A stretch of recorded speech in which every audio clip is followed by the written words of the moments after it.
I just realized my mic wasn't connected. How embarrassing. That sucks. Alright, I have to start the bit all over again. This sucks. Alright, so, we have to evaluate this dwarf before we draw it. As I said, this paint job is vanilla. I'm pretty sure. The mustache, while I was muted, I was going off on how this is a pretty good choice for a mustache for a dwarf. It's very simple, but it's very elegant. It's cheap too. You can get it at the start of the game. Pickaxe, interesting. We don't usually get pickaxe drip. but the two blades are the same part. It's the flat knife-like part. I don't remember the exact name of the part, but I like it. It gives it like a very bulky feeling. The pommel is Corehound, of course. You recognize the devils in it.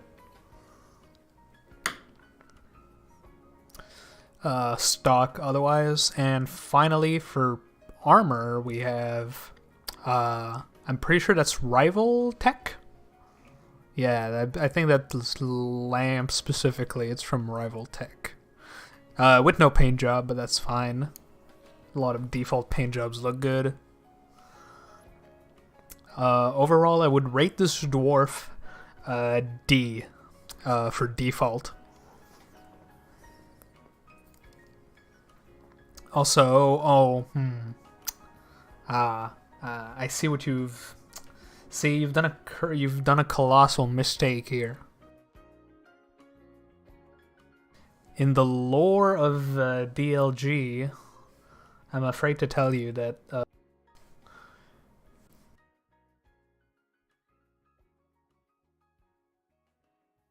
Driller actually likes loot bugs. That's kind of cringe.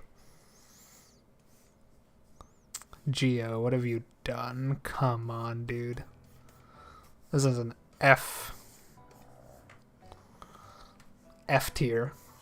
F dwarf. Completely embarrassing.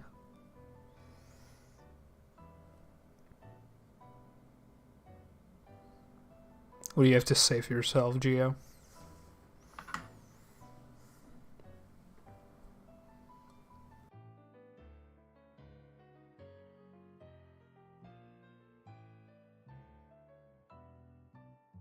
It's alright, we all make mistakes. I guess I can draw it. It'll be easy. The bug isn't that hard to draw.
There you go. Nailed it.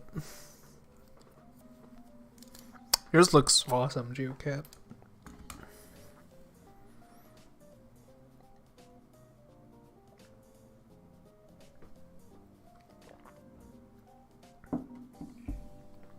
Do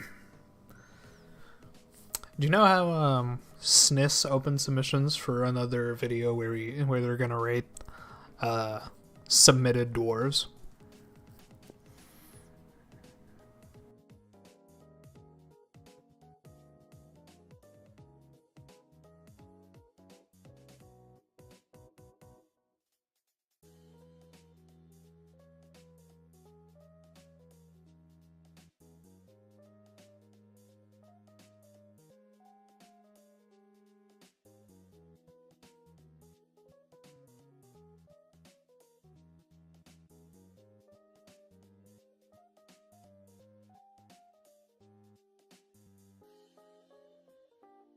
I'm gonna pull up the picture that I submitted. There was a theme. The theme was chaos, and let me find the picture I submitted.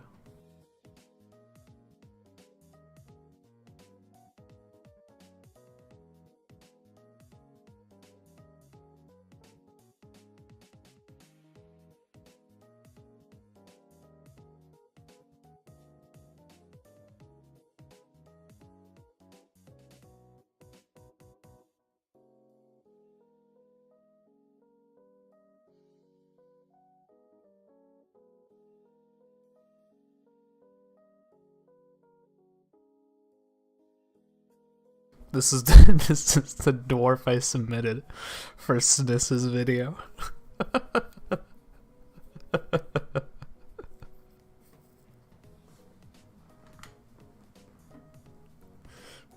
Doesn't it look awesome?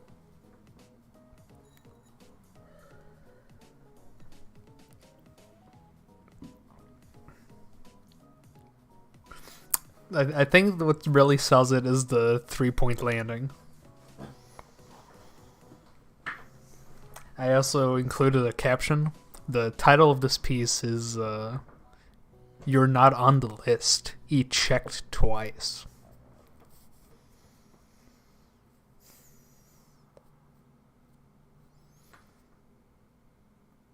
Also, something really subtle that probably only me thinks is funny is you you can see that the sideburns are the mutton chops, and it would like fit perfectly inside the mask.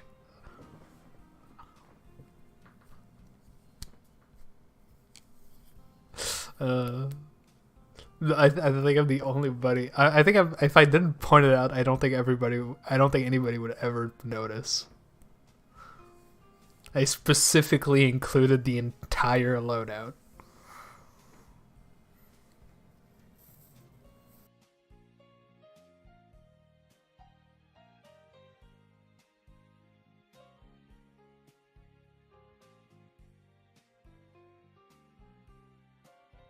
Anyways, back to work.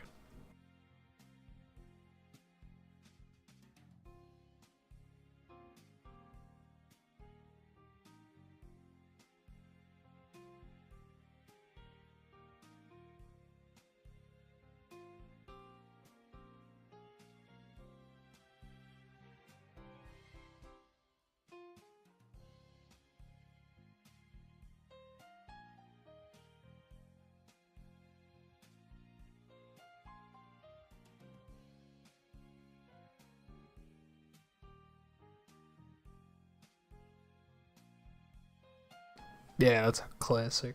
I didn't bought it. I as the one time I didn't check before starting streaming if the mic was working. It's truly embarrassing.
I've never used Fire Alpaca. I thought you animated in Pivot. Did you used to and then you switched, or did you always animate in Alpaca?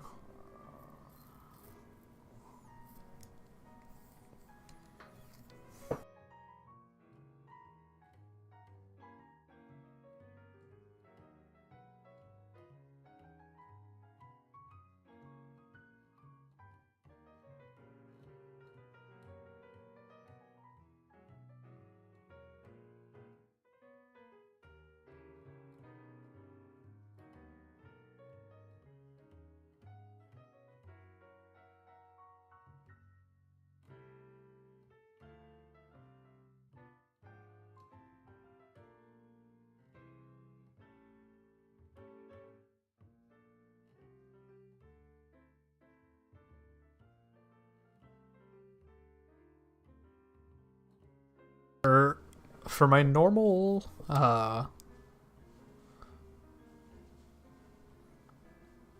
got this brush that for animating Krita that made it pretty fun for me. When I was drawing when I was drawing in Adobe Animate, I used like default settings, and the thing is, it makes your brush, the default brush in Animate looks just flat.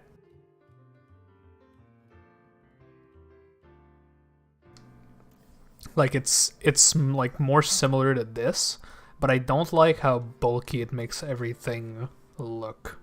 Whereas this brush is, I think it's a preset brush in, but it has, it has some pressure on it. Like right now I'm not like adjusting. I'm doing it, man. I'm just pushing harder on the pen, and I can like get better lines this way. At least for like things like hair and shit.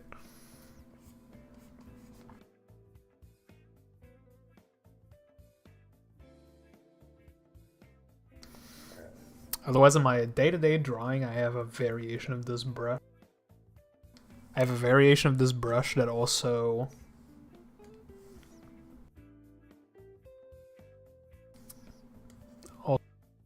on it.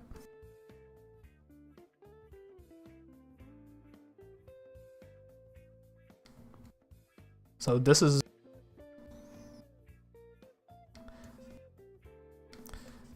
this is pure black right now, the color I'm on, but it depends on how hard I push on the pen.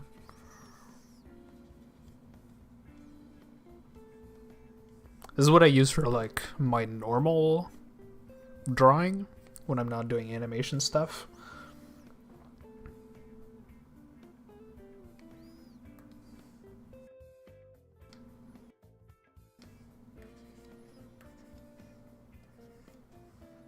Yeah, I can get some pretty decent lines just by pushing normally.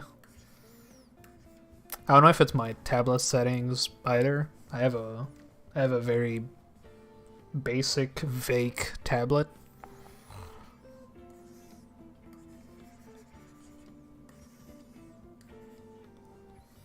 But the first 4 animations I did in Adobe Animate.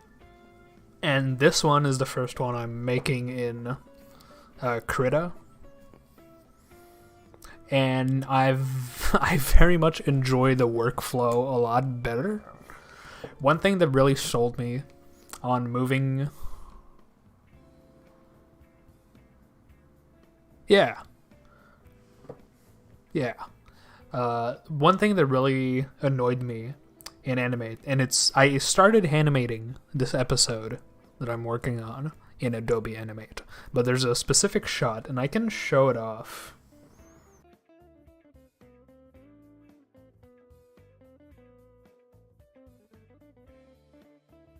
It's this shot, and I'll play it and then I'll commentate.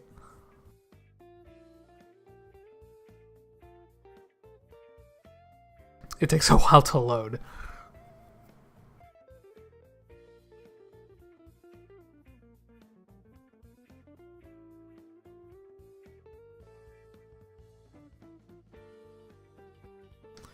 This like transparency effect, like the scene with the glyphids and stuff. When I did it in Animate, the glyphids were like a symbol, and when I did it in Krita, I did it as 2 separate files, and the only thing adapting it to Animate sucked balls. But when I did it in Krita, the thing that like makes like the transparency happen, it's just a mask. So if I put like, I can like make it darker, or I can make it lighter, like pure white. This is like what it looks like. I'm just erasing like the head of the dwarf in front of it.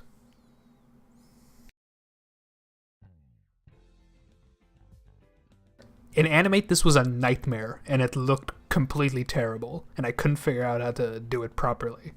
Because I don't have any, like, formation in using Adobe Animate. I just, like, learned it, like, one weekend.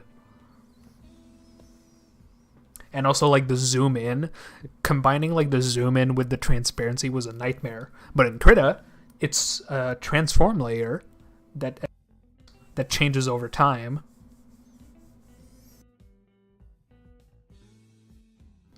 As you can see the curve here. And the transparency is another mask. And then I can change like anything else about the scene in it, and I don't have to redo.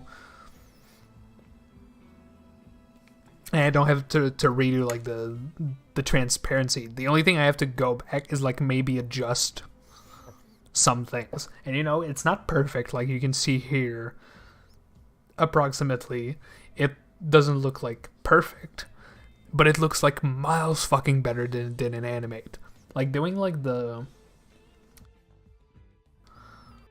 shimmer effect on the glasses. Like right now you see it's completely solid.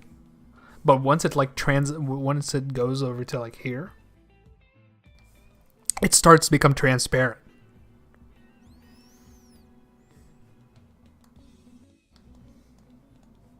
And as you zoom in more and more, it becomes like less and less transparent.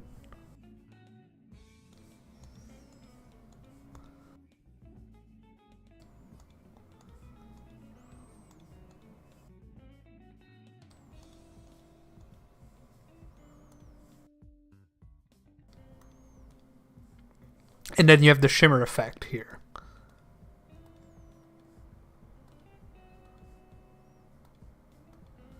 This looked terrible in Animate when I was trying to do it. I could not figure out how to make it look good. And it took a century to try and fix whenever I would like try to change the shot. So I'm very glad I moved to. Oh yeah, Adobe doesn't have a stabilizer as far as I know. I don't use stabilizers that much, but not having any at all in Adobe Animate really pissed me off. One feature that I would really like to have from Adobe Animate is the draw behind option.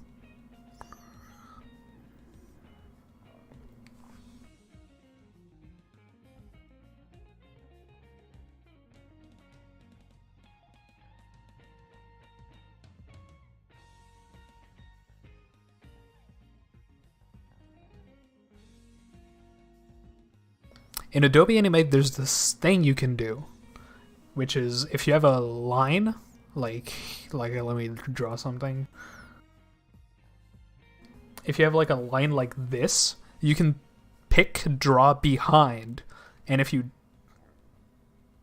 there are layers in Adobe Animate, but there's no group function that I know of, or maybe there is. Maybe I'm making that up. The grouping, if there was grouping, it pissed me off, and I don't remember why. It might be because of symbols. Symbols pissed me off. But draw behind is like if right now if I was doing like draw behind, I would do this, and the red would be behind the brown. And the way you approximate this in Krita, as far as I know, is you would use your color select and like select the background, and now you can draw behind.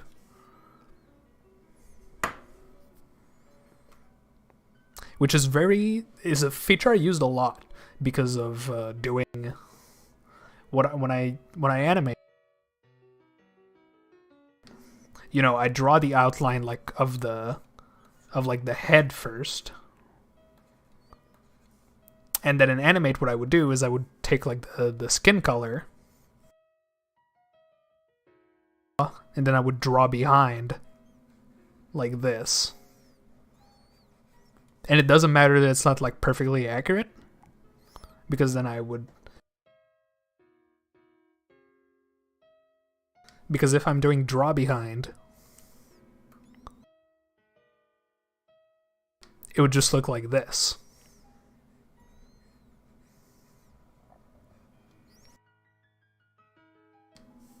You know?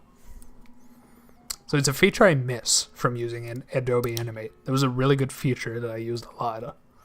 There's also Draw Inside, which had some circumstantial uses.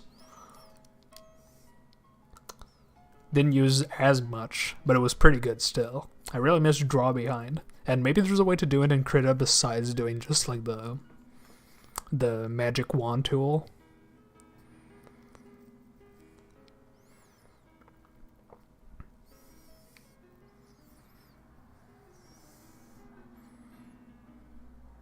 That's what I do for normal drawings. You know, I have a color layer, a shading layer, and a line art layer. But for animation, my line art, quote unquote, is on the same layer as the color art because it's also just a color most of the time. And just having 2 layers for just that purpose. Yes. As the masking option. Yeah.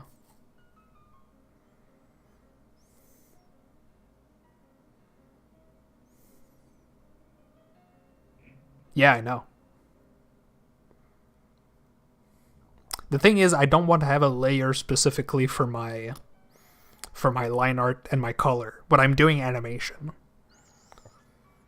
Because it just bloats my animation timeline. Which I don't like. Like, I'm already, like, usually if I'm animating, I'll have, like, a layer for, like, accessories if they need to, like, move differently than the rest of the body. Hands. Sometimes legs. Those are already, like, 3 or 4 layers.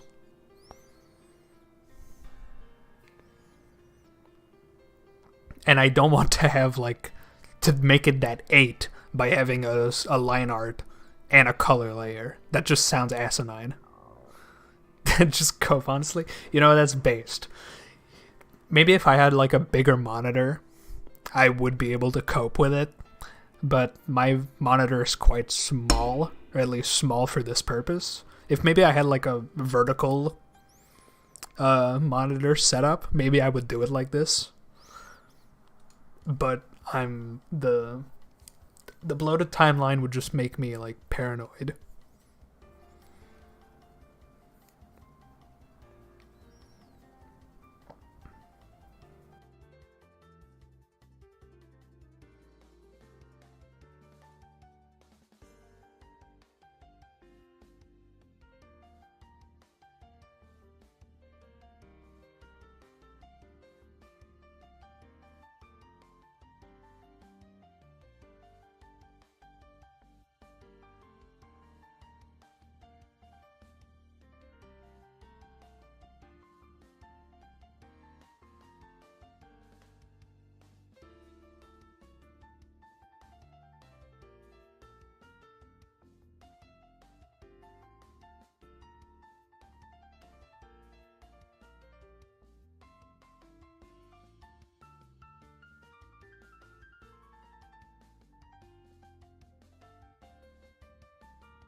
Well, you know, I do other art too, and you know, we're all like this. We all have folders that's like I have a layer for like 2-3 lines just because I didn't think of like putting a thing there, and now I need to like fix this somehow. You know, we all do that.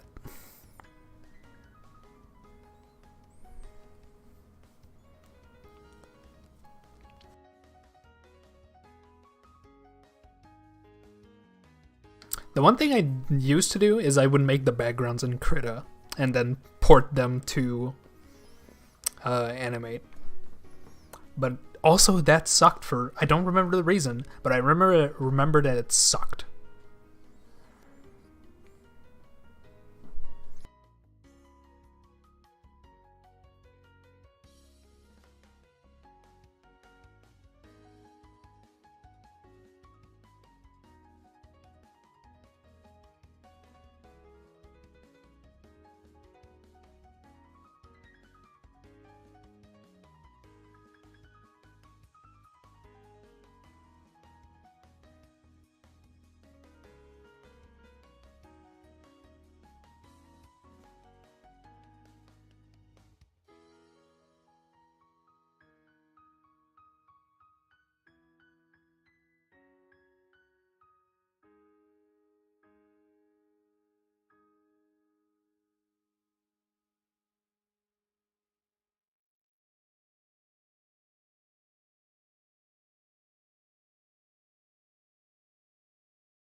Each layer was a frame? Explain. That doesn't sound real. Explain.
I don't really post my normal drawings online. I did something the other day for that I posted on the Elden Ring subreddit. Let me find it.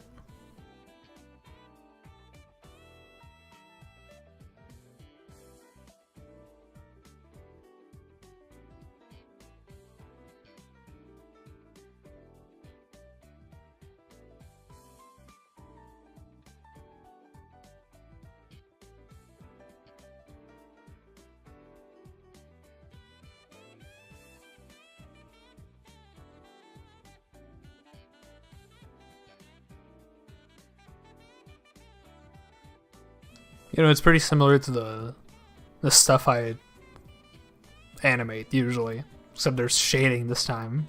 Impressive.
Yeah, I'm pretty much the same. You know, inspiration comes in bursts for me. Like when I did the first DLG animation, I did all of that in like a week, maybe two. The next animation after that took like 3 months.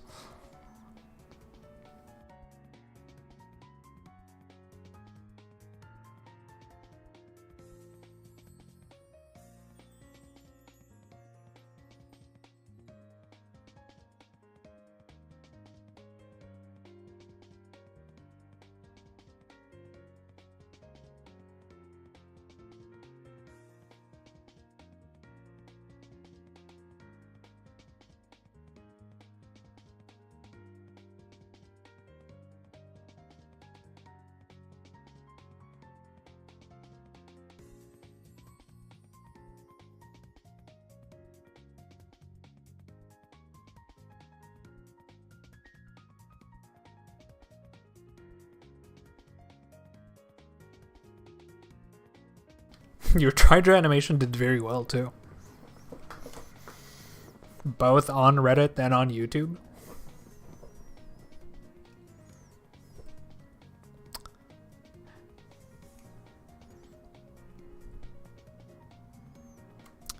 The Day of the Glyphid one did pretty well too, didn't it?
Well, you know, sometimes you drawing things that not everybody sees is not that, you know, it's not that big of a deal. As long as you're enjoying drawing things, you shouldn't bother yourself with how well it's performing. I know this is how uh, the YouTube and the algorithms try to program our brains to just respond exceedingly well to numbers going up. But we gotta remember that sometimes we just want to draw to for fun, you know.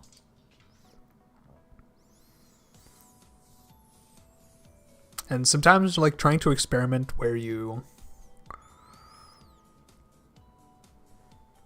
where you experiment to see what kind of things you like about the process.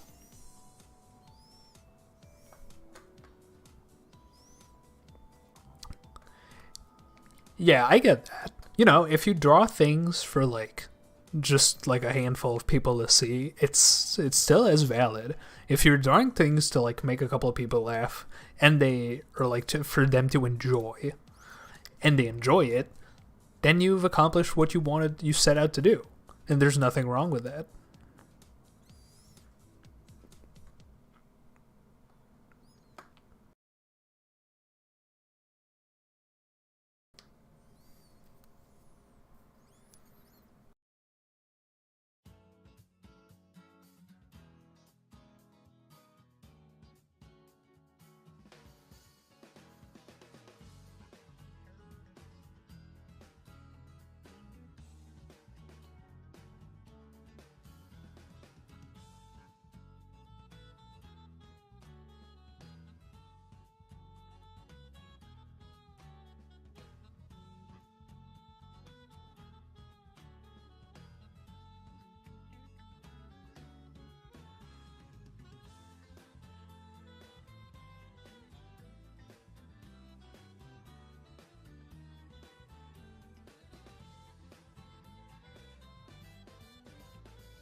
When I made the first DRG animation, what I had in mind was that I wanted to make something in the style of Carbot for DRG because it's something that I wanted to see. And there was nobody that was like offering that. So I drew it mostly for me, and I figured that it's also something that people would probably enjoy. And now I do the animation series because, you know, I still want to do it, and doing this is still like a hobby of mine.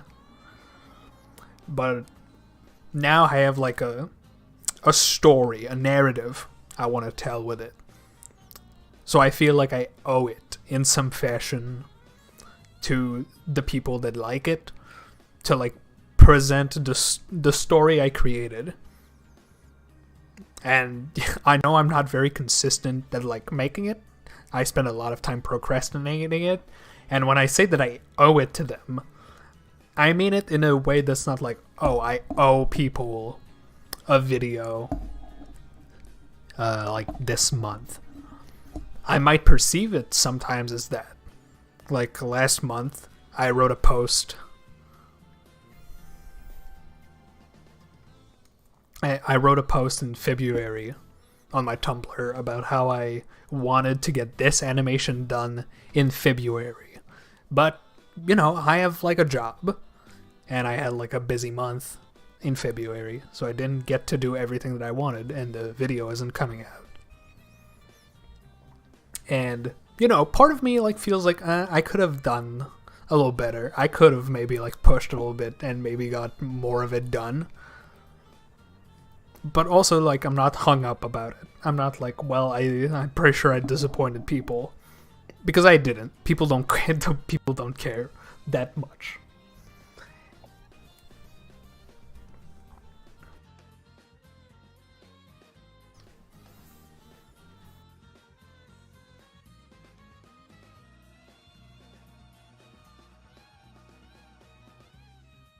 But, you know, it's not that deep, you know.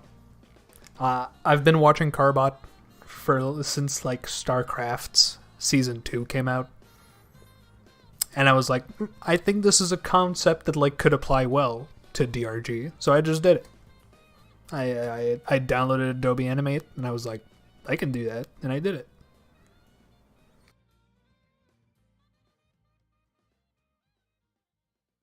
Now with hindsight, I'm like capable of like rationalizing it a bit more.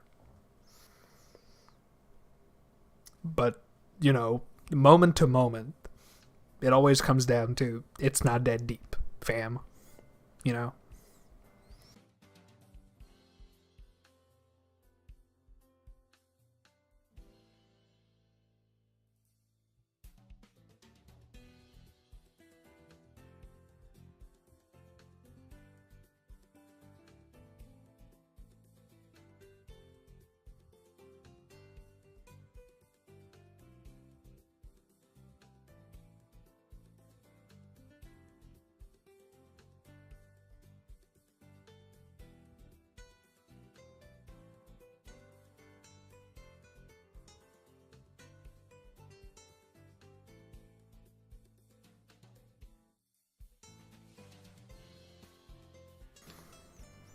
My approach to content in general is that I've been on YouTube far longer than the DRG animation stuff, and it goes further than just like if you look at my channel videos that I've uploaded 2 or 3 years ago. I mean, I've been uploading on YouTube since 2008. All right. Video making is always something that I've enjoyed. It's always been a hobby of mine. But I also suffer from being terminally invisible online. And the success of my DRG videos goes way above anything I've ever put together. Ever. But my approach to DRG content is I don't want to farm it, so to say. I want to make content that I want to watch. Which is why I do the animation. And it's why I do the other videos I make in the style that I make them. I don't want to watch videos where people read the patch notes for 10 minutes. So I don't make them. I don't want to watch videos where somebody does a mission with a build and the video is just raw, hit record, do the mission, hit record, stop, post to YouTube.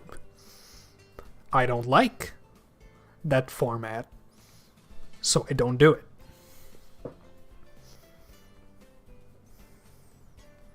Videos that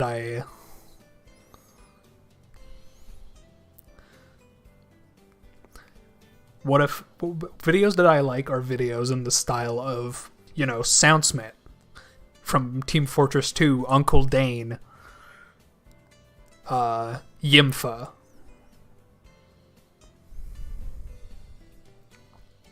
So that's, I'm not saying I'm on the level of these creators, but it's the sort of video I want to make. I want to make content around DRG that's more than just playing the game.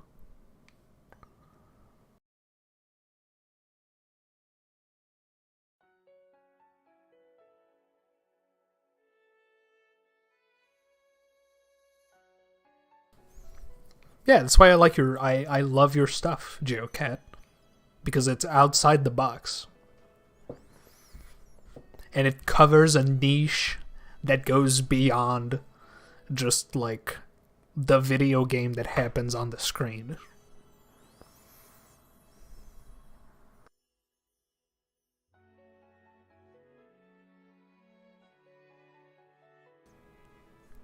This is something that I'd say that it's something that happens a lot in Carbot's stuff, is that the animations bring out the mysticism around the video game. What if this unit and this unit could interact together in this way? That's not like possible by the game engine, but it's a universal thought that a lot of players can relate to, because it's the sort of banter that you'd have at like the school cafeteria about like, oh, like, let's take my first animation for example. What if your dwarf could get like exhausted at Bosco not following your exact orders?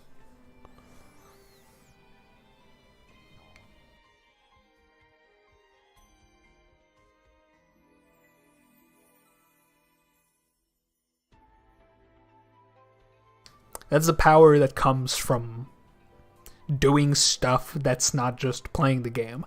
And if you want to make content that's just playing the game and you enjoy it, more the power to you. And I'm glad you're having fun and you're finding success in whatever it is you're doing. But I can confidently say that I will probably never upload a video that's just me going through a mission and like let's play style. That's never gonna happen. I'm willing to bet.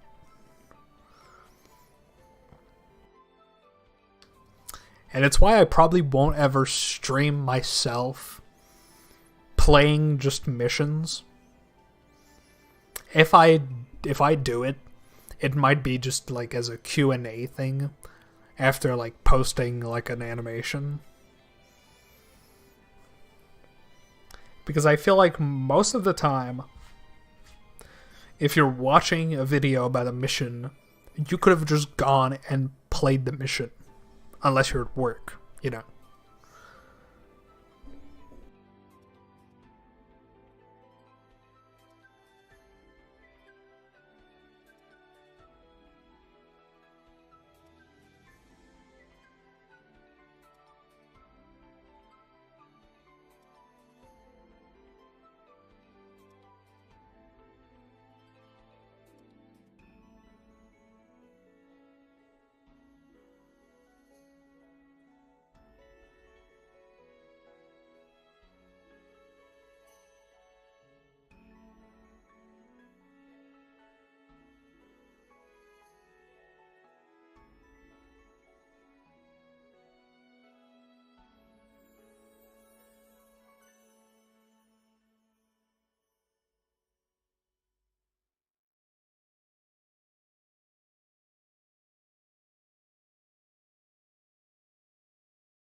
Honestly, Gia, what you should do is just get like a notebook. Put it next to your bed. If you wake up in the middle of the night, have an idea, write it down. Go back to bed. It's important to compartmentalize your life. You can't, if you wait for inspiration to come while you're sleeping, then you're gonna associate like making art and stuff with sleeping, which isn't the state you'd want to be in to make art. If you want to make art at like, let's say, quote unquote reasonable times, you gotta acclimate your body.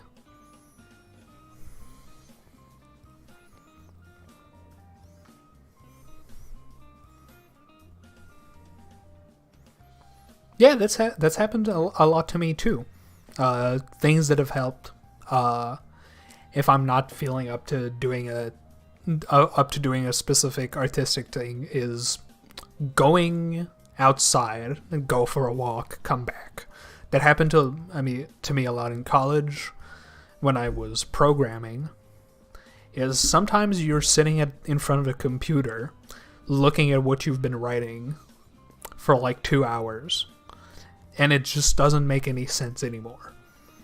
And just going outside, going across the street, walk around like the football field, come back, sit down, helped a lot. Clears the mind. And This is something that happened that I realized in college, is that most of my good ideas and my best problem solving happens when I'm not sitting at the computer doing the thing.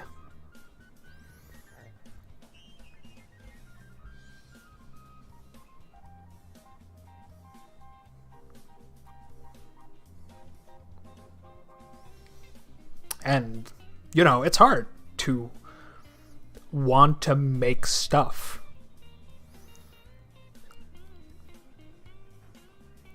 But if you don't, like, make an effort to try to acclimate little by little, then you're not gonna get anywhere.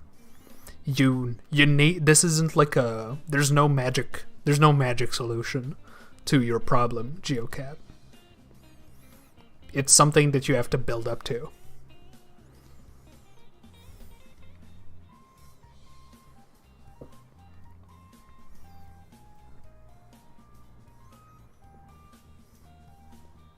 And it's gonna, there's ups and downs, and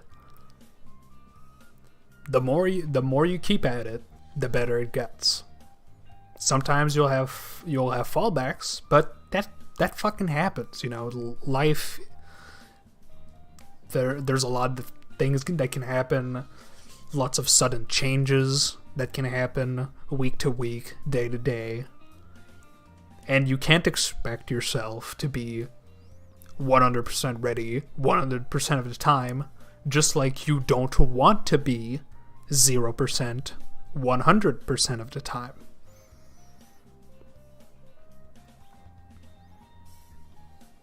That's why you gotta find other ways to approach the problem, or other ways to still be productive. Like, if you don't feel like drawing after a certain amount of time, either try to like doodle something else, or perform another activity that's not, that I guess I would say is not necessarily procrastinating. But I guess one idea I could suggest is, if, for example, you're drawing and then suddenly you're like, this is stupid, what I'm making sucks, I'm just gonna go watch videos for a bit and come back. Make a playlist, or use the watch later feature on YouTube. Put like tutorials, lessons, courses, tips videos, or just like principles. Something that's still in the mood of what you're trying to do, and watch some of those. And make another playlist or the watch later feature for other stuff that is like literal like procrastination content, and watch that afterwards, after you're done with the allotted time you've given yourself for the passion work to be. It's important to compartmentalize. And if you're watching entertainment videos, do it in a different place than where you work. If you work on art at your desk, watch videos, watch your other content in a different position, or in a different room, or just like turn the screen. Like, set up a chair on the other side of your desk, turn the screen if you want to like watch entertainment videos. It sounds stupid, but the brain is a routine machine. It associates positions, placements with what you're trying to do. And if you do everything in the same spot, then your brain doesn't know to set itself in a specific mood. There's a variety of things you can do to, quote unquote, make yourself better at doing the projects you want to do. And since there's a large body of things you can do, you shouldn't try to do everything at once. Right now I'm giving like a lot of tips and tips and hints of solutions your way. But don't like wake up the next morning and try to do everything.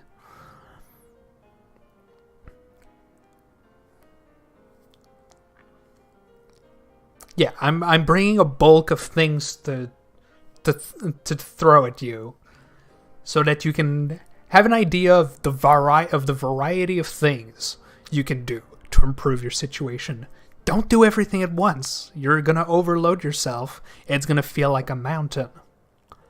Pick certain things to do, and once you feel like you've grasped the concept of it, add more things. Alright?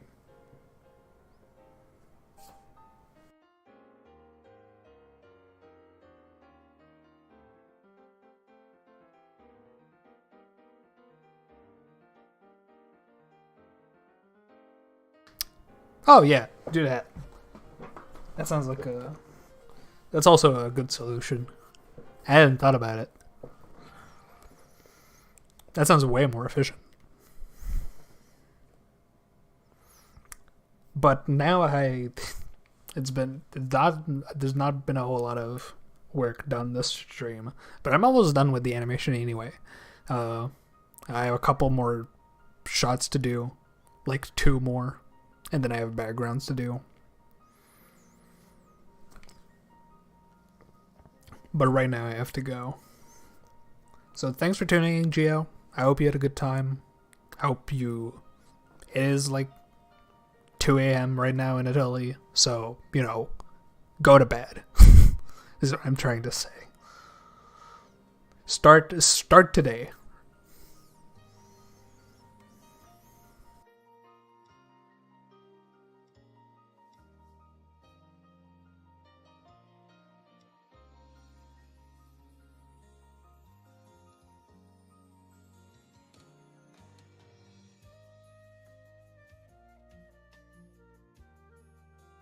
Yeah, cutting on the caffeine might also help.